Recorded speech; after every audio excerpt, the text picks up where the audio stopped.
आपलं फक्त एकच चालू आहे, काय लवकर श्रीमंत कशाने होईल माणूस. माझं बोलणं कळतंय. प्रत्येकाच्या डोक्यामध्ये हाच विषय आहे की काय करू, कसं करू, कशाने करू आणि लवकर श्रीमंत कसं होता येईल. हे पण एक वाक्य अंतःकरणावर करून ठेवा. लवकर आणि जास्त श्रीमंत होण्याच्या अपेक्षेपोटी तुम्ही जे काम करताय ना, जास्त श्रीमंती कमवल्यापेक्षा, जास्त पैसे कमवल्यापेक्षा आपल्या घरातले लेकर संस्कारवान कमवा, हीच खरी मोठी तुमची संपत्ती.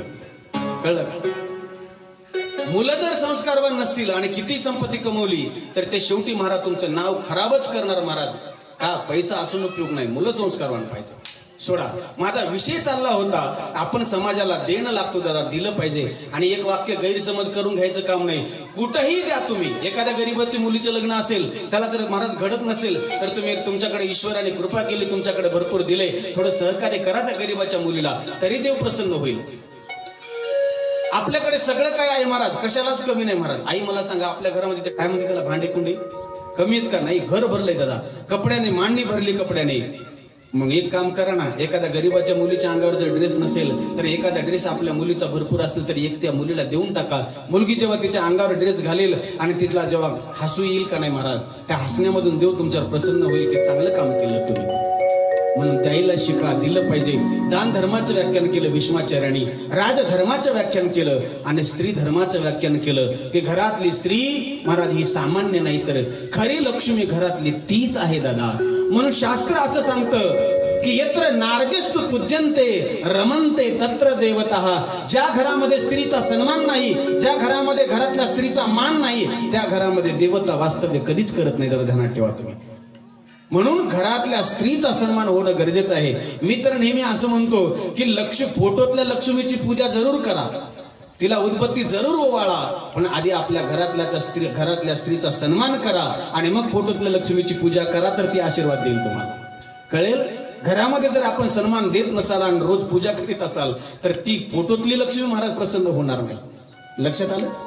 स्त्री धर्माचं व्याख्यान केलं कारण घरातली जबाबदारी सगळी कुणावर असते तर आमच्या मावल्यावरच असते दादा, आमच्या महिला मंडळीवरच सगळं घर चालते दादा. कारण मुलाची पहिली गुरु जर कोण असेल तर ती आई असते. बरोबर आहे? आईपासूनच मुलगा चालायला शिकतो, आईपासूनच तो बोलायला शिकतो, आईच त्याला चालायला शिकवते, आईच त्याला जीवनात सगळं काही शिकू शकते. भीष्माचार्यांनी खूप सुंदर व्याख्यान केलं आणि शेवटी भीष्माचार्य पांडवांना सांगितलं की आता तुम्ही काही विचारू नका, मला कृष्णासोबत बोलायचं आहे.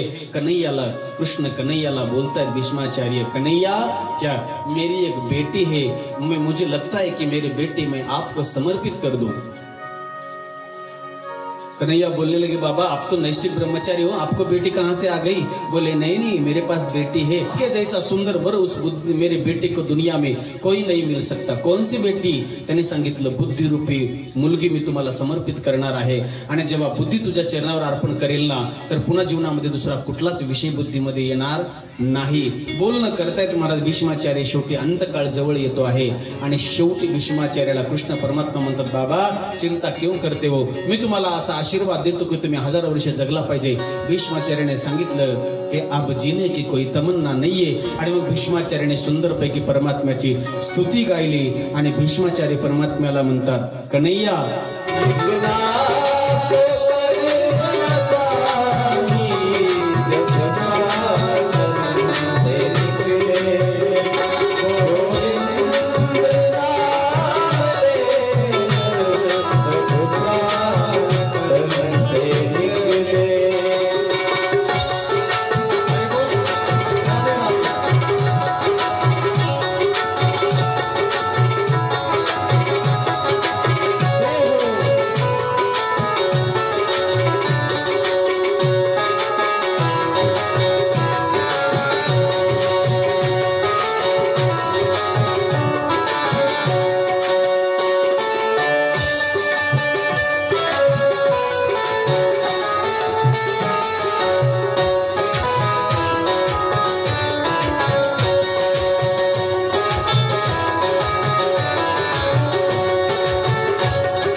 छवि मन में बस बसे हो जब प्राण तन से निकले। घनश्याम जल्दी आना,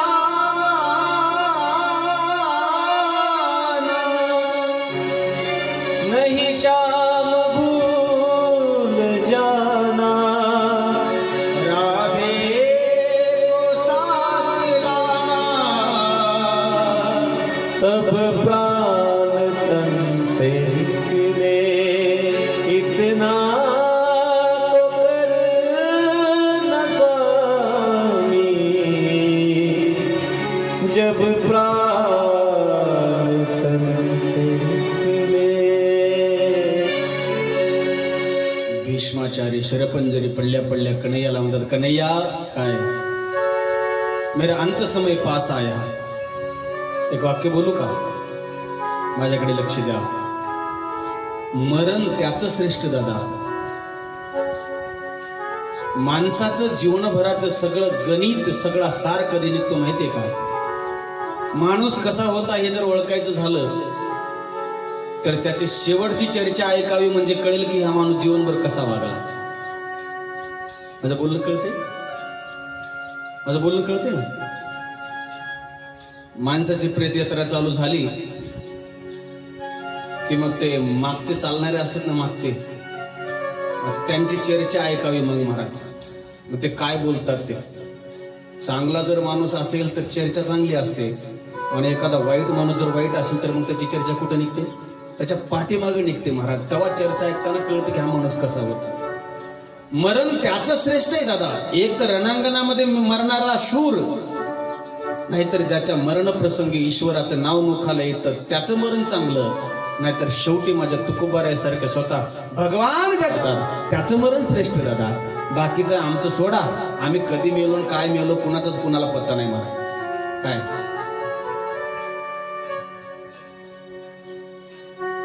तुकोबारायाला येण्यासाठी महाराज साक्षात ईश्वर आले होते, पांडुरंग परमात्मा आले होते, आणि तुकोबारायाला म्हणाले, तुकोबा काय देवा चला आता। आणि तुकोबारायाने विमानामध्ये बसून दादा आपलं प्रयाण करावं, शेवटची अवस्था। भीष्माचार्याने सांगितलं, देवा काय आता माझ्या मरणसमयी तुम्ही उपस्थित आहात, याच्यासारखं सुंदर मरण कोणाचं आहे? असं करता करता भीष्माचार्य गतप्राण होतात। पांडव रडू लागले, कृष्ण परमात्म्याने समजून सांगितलं, आणि कृष्ण परमात्म्याने सगळ्याची विदाई घेतली, आणि कृष्ण परमात्मा द्वारकेला निघून गेले।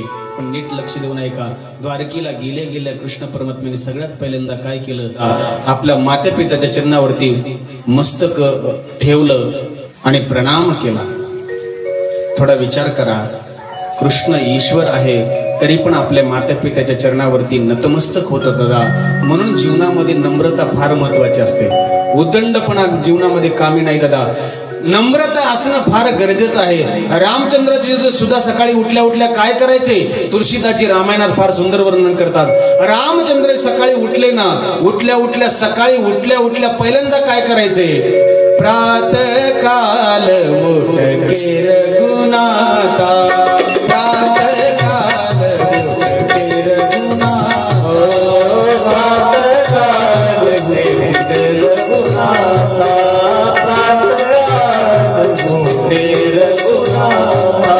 मात पिता गुरु नावहि माता, मात पिता गुरु नावहि माता, प्रातः काल उठ के रघुनाथा, प्रातः काल उठ के रघुनाथा,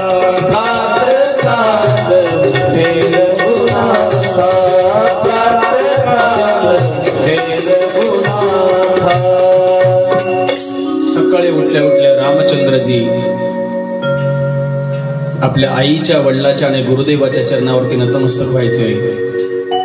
सांगू, जगातलं सगळ्यात श्रेष्ठ तीर्थ आई वडील आहे। प्रत्येकाने आपल्या माता पित्याचं दर्शन घेतलं तर पृथ्वीला प्रदक्षिणा घातल्या एवढं पुण्य पदरात पडतं। पण रामचंद्रजी पडायचे, कृष्णचंद्रजी गेले, आज आपल्या आईवडिलाच्या चरणावरती नतमस्तक झाले। सांगू, जीवनातली नम्रता ही कमजोरी नाही, तर नम्र तोच माणूस होऊ शकतो ज्या झाडाला जास्त फळं लागलेले ते झाड खाली वागतं, आणि ज्या माणसाच्या अंगामध्ये सद्गुण आहे तर तीच व्यक्ती दुसऱ्या पुढे नम्र होते, अन्यथा दुसऱ्या पुढे माणूस कधीच नम्र होत नाही. ज्या अर्थी माणूस नम्रत होतो त्या अर्थी समजावं की याच्या अंतःकरणामध्ये काय आहे, सद्गुण आहेत. तर तुम्हाला माहिती आहे का, पूर्वीच्या काळामध्ये आपल्या घराची दरवाजे लहान होती, बरोबर आहे का, दरवाजे लहान असायचे आणि ते घरात माणूस चालला, किती मोठा माणूस असू त्याचे घर काय म्हणायचं, काय तो किती मोठा असेल पण घरात जायचंय काय, आधी वाकड मग जा, बरोबर आहे. आणि एक वाक्य सांगतो, जो वाकला तोच टिकला दादा, जे वाकत नाही ते महाराज टिकू शकत नाही. तरी होत ना, ते शेतामध्ये पूर्वी एक ज्वारी होती बघा, तुम्हाला माहितीये का, ते पेरले ज्वारी की मोठी व्हायची, त्याला कणीस लागायचं आणि कणीस लागल्याच्या नंतर बरोबर आहे ते असं वरी जायचं पुन्हा असं वाकडं व्हायचं, बरोबर. ते वाकडं का होत होतं कणीस माहितीये का, आता ते पूर्वीची ज्वारी होती महाराज, ते असं ते बरोबर ते वाकडे व्हायची ज्वारी का, त्याचं कारण होतं ते कणीस वाकून त्या मुळाकडे बघायचे, मुळाकडे, आणि त्या मुळाला म्हणायचे, कणीस तुझे उपकार आहेत बाबा माझ्यावरती, का अरे तुझ्यामुळं मी जीवनात एवढा मोठा झालो. माझं बोलणं कळत, कणीस म्हणायचं कुणाला, त्या झाडाच्या मुळाला, तुझ्यामुळे मी एवढा जीवनात मोठा झालो, हे तुझे उपकार येतं. आताचे हायब्रिड कणस वाकायला तयार नाही महाराज, सगळं हायब्रिड महाराज, खत हायब्रिड आहे, फवारणी हायब्रिड, सगळं ते वाकायला तयार. ते वाकलं कसं वाकल महाराज, तेच बापाला म्हणतो, आमच्यासाठी काय केलं तुम्ही, काय म्हणतात पोर, आमच्यासाठी काय केलं तुम्ही. आता काय केलं हे कधी कळलं, जेव्हा ते बाप होईल का नाही तेव्हा कळलं त्याला की लेकरा बाळासाठी मायबाप काय करतात. आई रे बेईमान दुनिया, आई रे बेईमान दुनिया, आई रे बेईमान दुनिया, आई रे बेईमान दुनिया,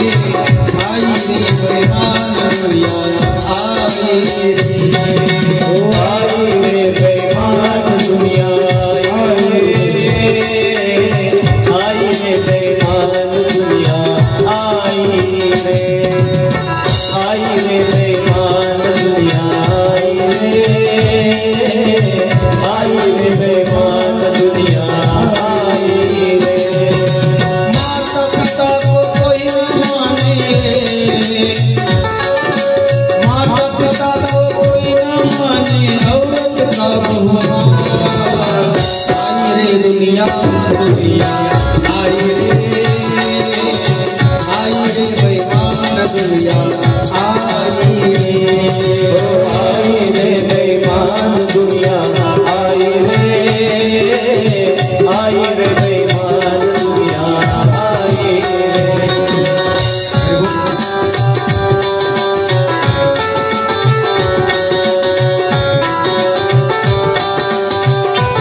वाकत नाही महाराज, सोडा.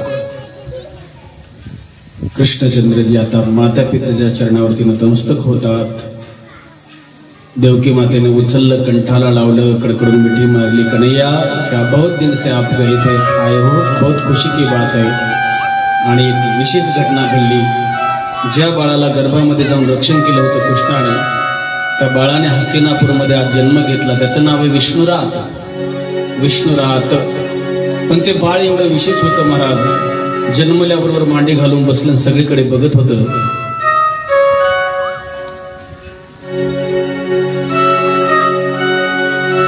सगळीकडे बघत होतं. हजारो लाखो नरनारी गोळा झाल्या होत्या. कुंती माता प्रत्येकाच्या हातामध्ये त्या बाळाला द्यायची आणि प्रत्येक जण त्या बाळाला आशीर्वाद देत होतं. ते बाळ प्रत्येकाच्या तोंडाकडे बघायचं आणि उदास व्हायचं आणि मनातल्या मनात म्हणायचं ये भी नाही है. काय म्हणायचं? ये भी नाही है. प्रत्येकाच्या हातात ते बाळ दिलं का तोंडाकडे बघायचं आणि ते नाराज व्हायचं. बाळ मनातल्या मनात म्हणायचं की ये भी नाही है. असं करता करता कृष्ण परमात्म्याला कळालं. कन्हैया आले.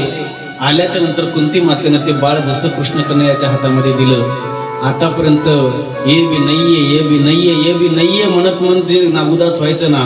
कृष्ण कन्हैयाच्या मुखाकडे बघितल्यावर मला ते किलकिल करून हसायला लागलं ते बाळ आणि मनातल्या मनात म्हणाला यही तो है, यही तो मेरा कन्हैया, यही तो मेरा श्याम है जिन्होंने मेरे मातृ गर्भ में जाकर मेरा रक्षण किया था.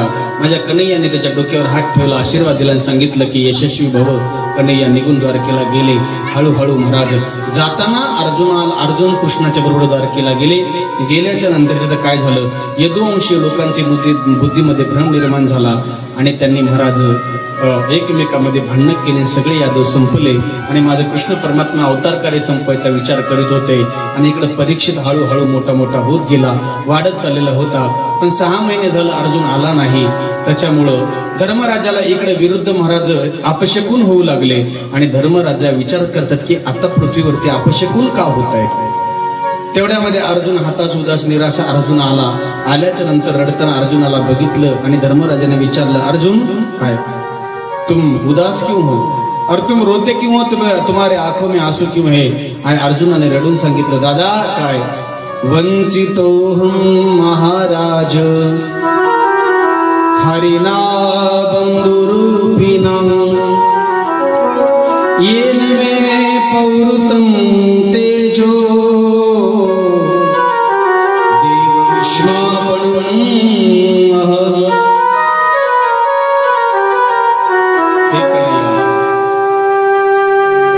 हे दादा, ज्या कृष्ण परमात्म्याच्या जीवावरती आपण जीवन जगतोय, ज्या कृष्ण परमात्म्याच्या कृपेने आम्ही कौरवासारखा महान सागर सहज पार केला, ते कृष्ण अवतार कार्य संपून निघून गेले. एवढं बोलल्याच्या नंतर झालं काय, कुंती मातेनं ऐकलं आणि एका क्षणामध्ये आपला देह सोडून दिला कुंतीने.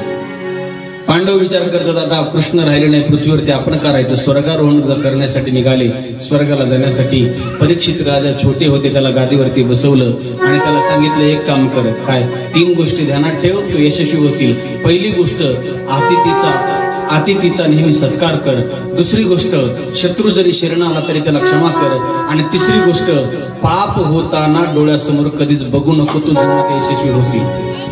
3 गोष्टी सांगितल्या. कारण का पाप करणं जेवढं पाप आहे ना, तेवढं डोळ्यासमोर होताना पाप बघणंही पाप आहे. म्हणून तू हे 3 गोष्टीचा विचार कर, जीवन जग, 3 गोष्टीला प्राधान्य दे, तू यशस्वी होशील सांगितलं. आणि पांडव स्वर्गारोहण करून निघून गेले. परीक्षित राजाचं राज्य चालू होतं. चालता चालता महाराज एवढं सुंदर राज्य होतं परीक्षित राजाचं की त्या राज्यामध्ये चोरी होत नव्हती, डाके टाकत नव्हते. पण कलियुगाला प्रारंभ होणार होता. द्वापार युग संपत चाललेलं होतं आणि कलियुगाला प्रारंभ होणार होता. हळूहळू घटना बदलत चाललेल्या होत्या.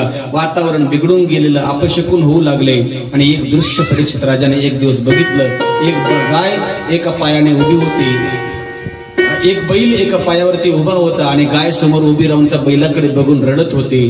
रडताना महाराज परीक्षित राजाने बघितलं. परीक्षित राजा जवळ गेले आणि त्या बैलाला विचारलं, दादा तुम्ही धर्मस्वरूप आहात, तुमचे हे 3 पाय कोणी कापले? तर बैलाने फार सुंदर उत्तर केलं, राजा अरे माझे 3 पाय कोणी कापले असं विचारतो ना, मला असं वाटतं की कदाचित माझं कर्म असं असेल म्हणून माझे पाय कापल्या गेले. परीक्षित राजाने सांगितलं, नाही तुम्ही साक्षात धर्म आहात, सांगा. त्यावेळेला महाराज एक पुरुष हातामध्ये तलवार घेऊन आलेला, आपली जीभ तोंडा हातामध्ये धरलेली आणि दादा नग्न वेश होता, अमंगल वेश, काळा फुट, लांब लांब दाढी मिशा जटा वाढलेल्या, तलवार घेऊन तो राहिलेला पाय कापण्यासाठी आलेला. बघितलं परीक्षित राजाने सांगितलं, थांब, कोण आहेस तू? काय या धर्मरूपी बैलाला त्रास देतोय? त्याने सांगितलं, महाराज मी कली आहे. कोण आहे? कली आहे. आणि कलियुगाचं तत्व आहे, कलियुगामध्ये चांगलं करणाऱ्या व्यक्तीला चांगलं करणाऱ्या व्यक्तीला अनुमोदन देणारे लोक कमी असतात, पण पाप करणाऱ्या व्यक्तीला, पाप करणाऱ्याला अनुमोदन देणारे लोक कलियुगात जास्त आहेत.